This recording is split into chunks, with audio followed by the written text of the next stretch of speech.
All right, so now for the upper body. For the upper body, this is considered standard. This is okay for if you're working on the patient's neck. You can work on their neck with just the top part above their clavicle is exposed, and you work on their neck.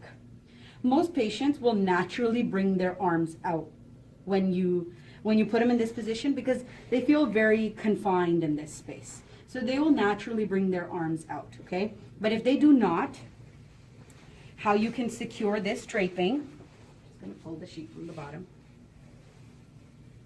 So how you can secure this draping is the same thing. You're gonna grab the sheet, you're gonna pull here, and you're gonna tuck, okay? You're gonna pull, and you're gonna tuck. So most patients find this very restricting. They're like, you've kind of tied them up. So they don't like that. Most patients don't like that. So I find ideally that you would want to expose their arm. If they've naturally brought their arm out, then okay, let's show you what that would look like. So if you want to undrape their arm, you want to stabilize in one area. So I'm going to hold the sheet down here, and I just ask her, can you bring your arm out? As she brings her arm out, there we go. Same thing on the other side.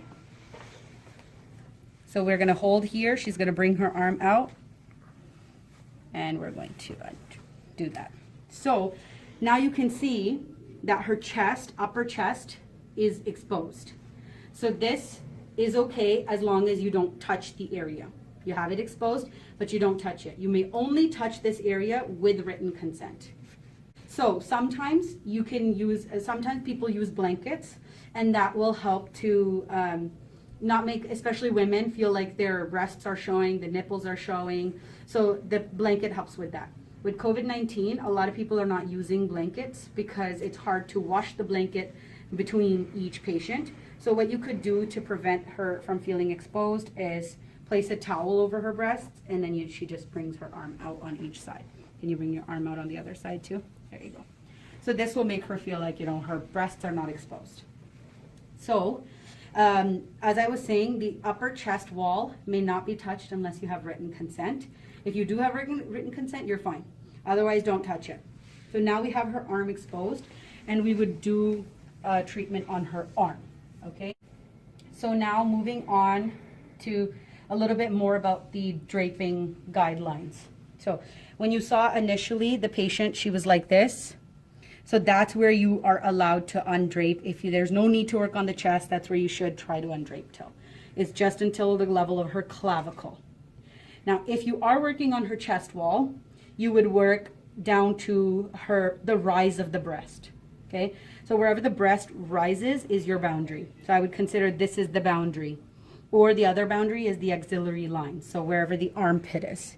The level of the armpit is considered the other guideline. And then I could, with special written consent, I could work on this area as I need to, okay? The breast draping will skip over it for now. You go into more detail about breast draping when you learn breast massage, okay? So right now we're not really doing breast massage. So when you're working on the neck, you always work on it in supine. So I would sit over here. I would take this cradle out. I'm going to take the cradle out. I might also take out this pillow because it's just going to get in the way. So I'm going to ask if we can keep the sheets like that. And we just tuck it out. We take it out. And then we can work on the neck like this. So again, up till the clavicle is okay. When you go lower than that, you need to get the patient's permission unless they naturally take their arms out themselves. Otherwise, you have to get their permission to do it. So supine is the best position to work on the neck because their neck muscles are more relaxed in this position.